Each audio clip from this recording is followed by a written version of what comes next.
એવું જો સવારમાં અમારે જાગીને બહાર વી આવ્યો પછી મને કે મમ્મી મારે ડાળિયા ખાવા છે તો મેં ડાળિયા આપ્યા એવું આઈ કરતા ફાય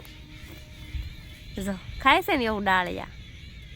અને અત્યારમાં એને ખાવાનું ન ભાવે એને ભાગ જ ભાવે નકરો કા વરસાદ આવે હે વરસાદ આવે હે ને ક્યાં વરસાદ આવે છે ક્યાંય નથી આવતો હમણાં આવતો તો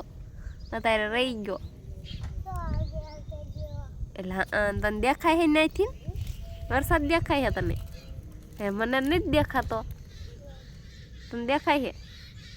વરસાદ નથી પવન છે પવન આવે છે વરસાદ નથી આવતો કઈ જો એલા બધું હતંગ જો નીણ ખાય જો કાને અત્યારમાં જો એમને નથી ગમતું ખાંડામાં રેવું નહીં ન ગમે એવું તને ગમે હે